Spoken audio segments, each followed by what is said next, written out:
Hi, everybody. I'm back. It's been a while. I know it's been a while. I figured I'd keep my head down for a bit. I heard all this stuff about the PlayStation debacle, and I thought I would let it sit and simmer for a while, just in case they would change their minds. And what do you know? They're not going to change their minds. Let's be honest. They're not. What else have they been doing lately? Oh boy, I got my work cut out for me on this one. So do you like digital? Because that's all you're gonna get. I am not going to even bother trying to give you a very long, detailed explanation of things, because it's been, what, roughly 2 months? I'm going to tell you in a nutshell why it's a problem for everyone. Not just having digital games and no physical games. That's it, boo-hoo. No, this is a bigger problem, okay? Think about it, okay? When Sony makes physical games, they have to worry about things like manufacturing Blu-ray discs, printing the covers, printing the cases, the shipping, the warehousing, retail store margins, unsold inventory, the returns, stuff like that, you know. But with digital, there's no manufacturing costs, there's no shipping costs, no retailers taking a cut, no pre-owned bullcrap they have to worry about at least, instant worldwide releases. Almost every sale goes through Sony's own PlayStation digital store. So they don't have to worry about other places trying to give you a deal. Essentially, what they're doing is rather than them having to pay these extra costs and things like that, this extra cost goes down to you. Isn't that wonderful? One other thing I didn't realize, and they made a very good point. If I remember their name, I'll put it on here. They're a lot more bigger than I, but still, they made a very good point about storage. And when they mentioned storage, it clicked in my head. When you buy a physical game, even if the thing technically isn't, finished, nowadays they're normally not finished, they are at least, for the most part, on the disc. So when you install the game or whatever, or when you play it, it's coming from the disc for the most part, usually.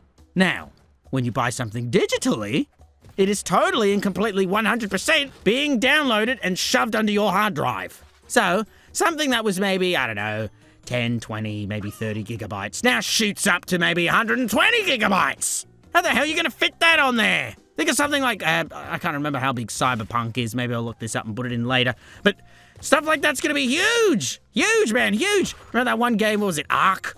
I think that one was huge. And in case any of you didn't know right now, technology is expensive. I tried buying just a micro SD card for my Steam Deck.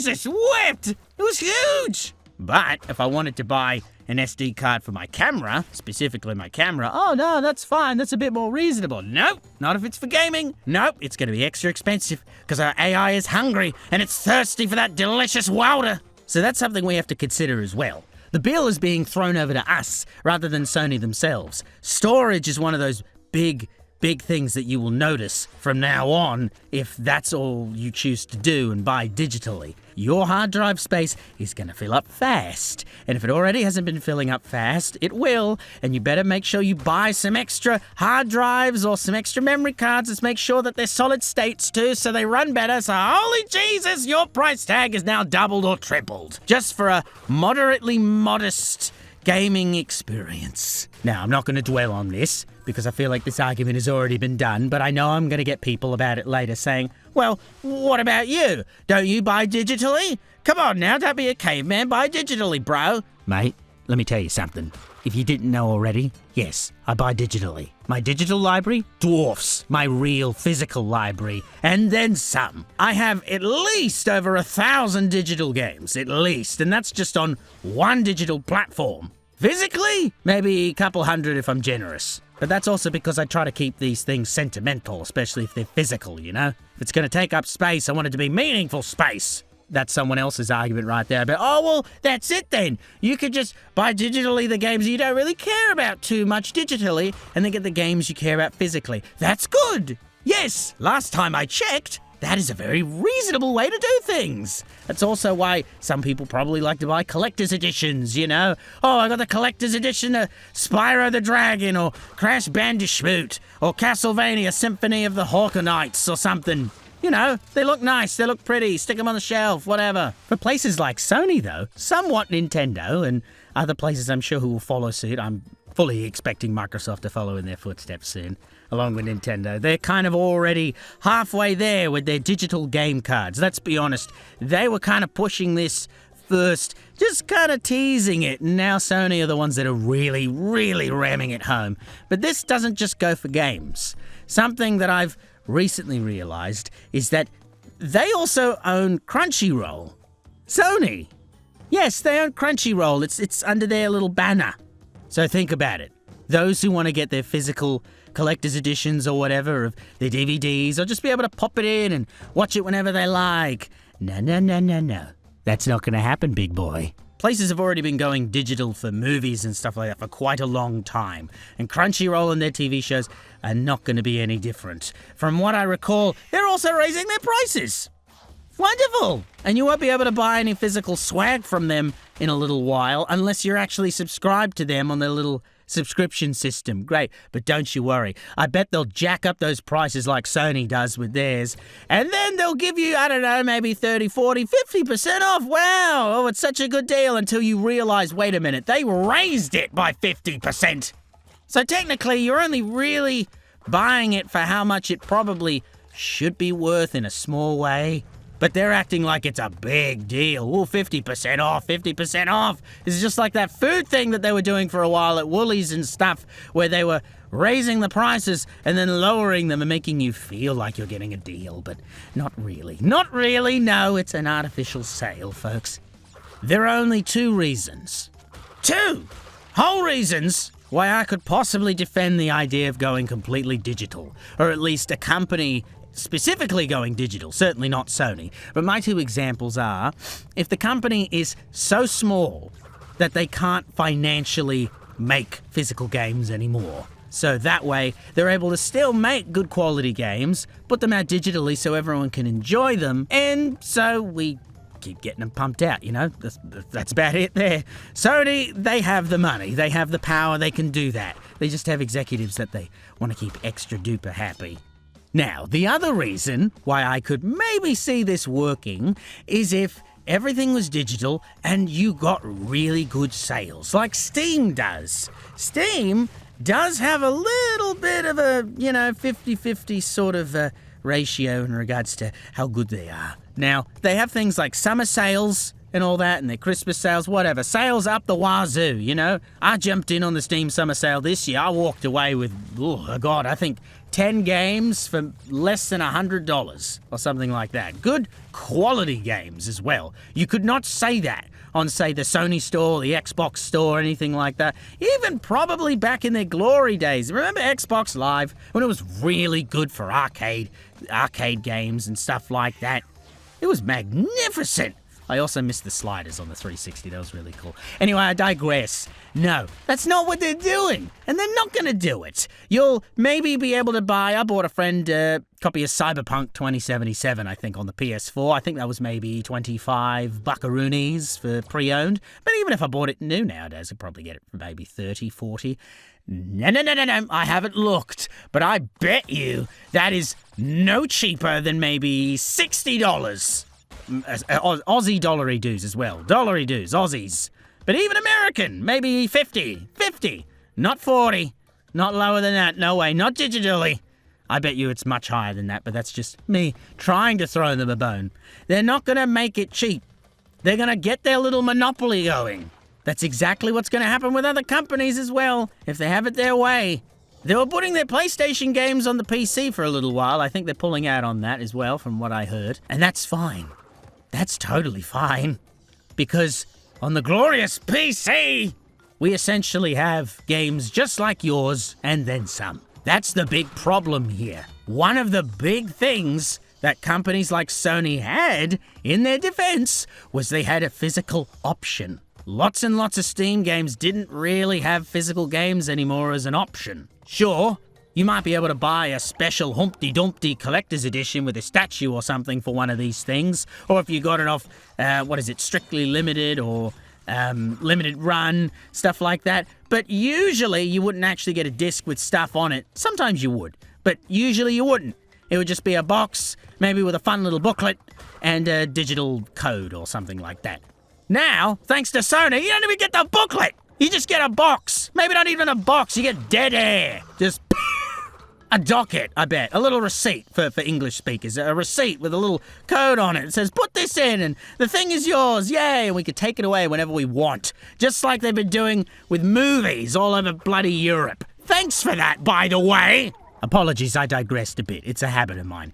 The negatives with a place like Steam, though, is that they don't have super duper highly controlled rules for digital games. Now, they've said that you can keep your games for life, that sort of thing. But they've kind of jumped around the whole idea that if you were to say, I don't know, permanently cease to be alive, push up daisies for a living, they don't really like the idea of, say, you passing on your Steam account to somebody else. I'm pretty sure in that situation, if they caught on to that, they'd shut your account down. If they knew you were gone and you tried giving it to your sibling or your child, whatever, they would probably take your account away. Pretty sure I've read stories about that one. I don't know if that goes the same for places like GOG, or whatever you want to call it. Good old gaming, for the people who make Witcher and stuff like that. They're a bit more in the physical preservationist kind of world. And they're actually really good for bringing back old games and making them runnable on the digital landscape. This is what we got, though. I think, maybe 15, 20 years ago, roughly? That's when digital games on the PC started becoming the mainstream thing, unfortunately, and it sort of shrunk in all the game stores, and it really sucked, honestly. I missed that. In saying that, though, it's a lot easier on PC to take your digital games and back them up onto a disc. There are ways to do this. Look it up. I think it's a bit easier to do it on GOG compared to Steam, but there are ways to do it. I'm not talking illegally, neither. Totally safe, backing up your own files, whatever. Moving on, in regards to PlayStation, that's not really the case. You can't just open up a menu and say, yes, please back up my copy of Crash Bandicoot to a disc. You can't look that up and be like, oh yes, you just go into this menu, fella, and click this, and the PlayStation will spit out a copy of your digital game. You know, that thing that you're supposed to legally own? No, it's there. You will play it there, and you will like it there, and that's it. And if they choose to take it away, if the licensing for that or something is expired, or if they just don't feel like it, or maybe if you've been hacked or something, no, they'll take your stuff away. Whatever. We need to think of the future for these kinds of things, you know? If we're not able to preserve these games, let alone museums or gaming preservationists, you know, places like GOG that actually try to do this stuff, if it's not easy to be done, then it might not get done. And we might have to actually say goodbye to some of these games in the future. Maybe not even the far future, honestly, at this rate. Oh, but Mr. Dabby, what about physical media? That expires. That can go bye-bye, just like digital media. Yeah, you're missing the point. I have a USB drive in my hand right now. I don't actually, I'm just pretending I do.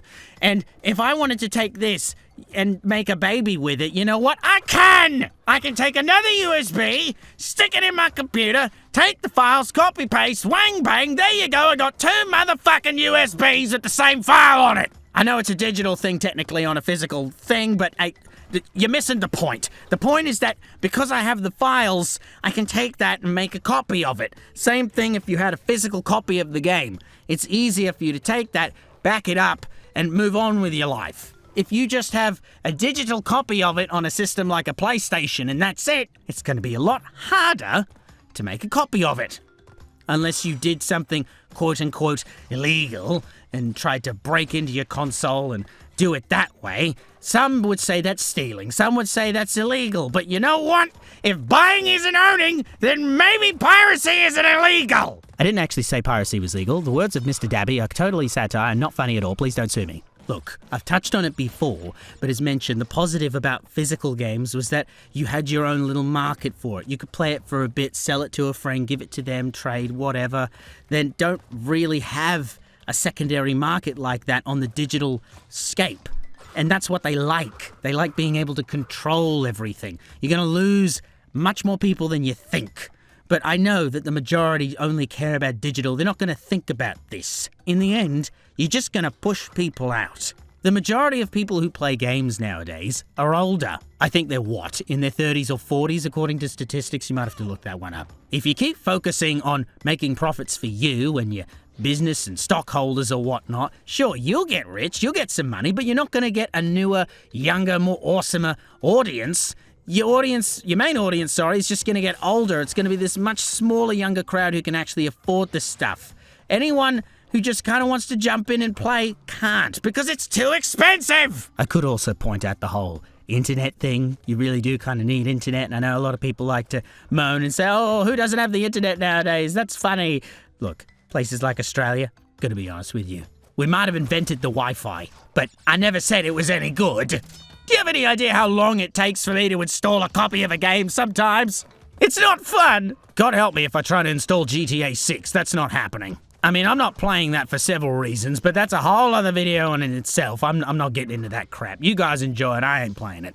We have Sony over here with a couple little exclusives and nice little games that they're doing, but they're not really giving us good reason to stay with them. As I said, they're getting rid of physical media. Nintendo is over here with a console that really didn't even have to come out. I was quite happy with my Switch 1. This is just a Switch 1.5. Again, I could make another video about that one entirely.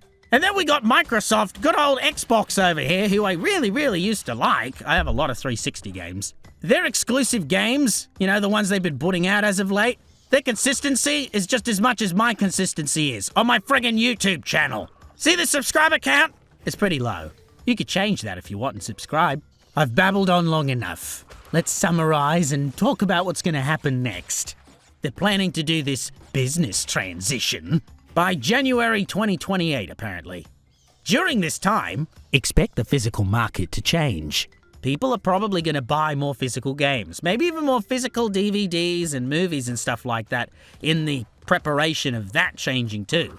You're going to get more cloud integration. You're going to get digital game prices either going up or going down. Here's a hint. They're going to go up. Physical game stores are either going to have to adapt and go heavily into pre-owned games, or they're going to have to focus on just selling digital stuff and selling them on little, docket receipt things and all that. I don't know if that's going to completely disappear or not. Long term, say, I don't know, in 2030 onwards, things are really going to change when it comes to physical stuff. It's going to be harder to find, obviously, because that's going to disappear and other companies will probably follow.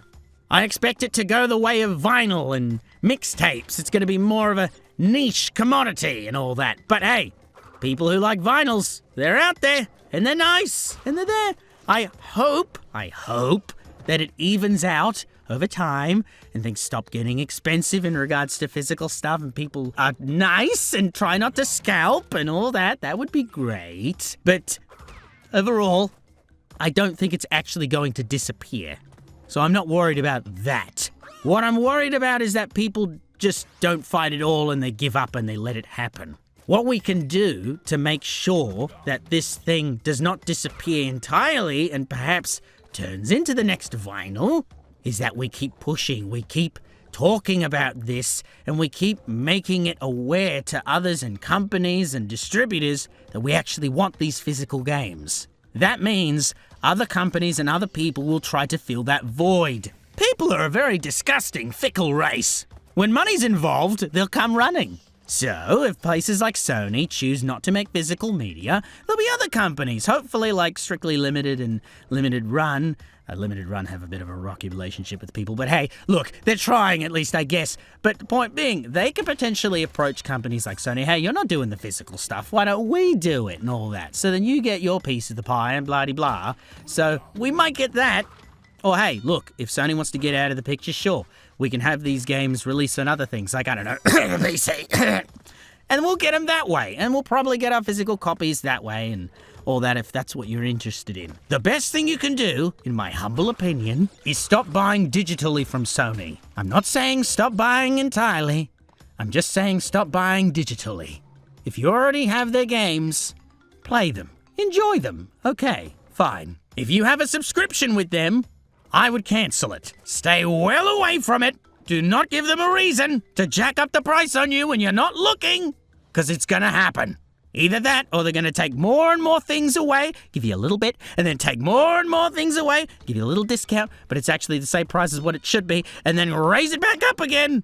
I wouldn't do it. If you really want your subscription, sure, but just be very careful with it. Take this time to enjoy the games that you already own, or to enjoy some older games that are cheaper, or ask around. Maybe you got some mates who recommend some old games. I've been doing that with movies as of late. I think I watched, Last Action Hero, I think a year or so ago, because I heard that was good. I've been going through the old Arnie What's-a-Majigger movies and stuff that I never watched as a kid. Take this as an opportunity. Stop and smell the flowers. Enjoy the media that you already have. And look, maybe just not spend so much money. I know that totally conflicts with the concept I said about humans being greedy little monsters, but hey, I tried. Okay, see everyone, goodbye. I hope you enjoyed the video. I'm trying to do a bit more of a format like this for the foreseeable future. I figured it would work for everyone. What do you think? Let me know. Thank you to my wonderful patrons. If you want to be featured, check out my Patreon. I stream on Mondays and Fridays at the moment, 10 AM Sydney Australian time, and I do game sessions on my Discord every Saturday. Check out my socials like Twitter and YouTube and Patreon in order to get the posts on when I'm streaming and all that. Usually it's 10 AM Sydney Australian time. I don't know if the time zones are weird. Anyway, be on the lookout for that. Thank you very much. Goodbye. Subby wubby. See you later.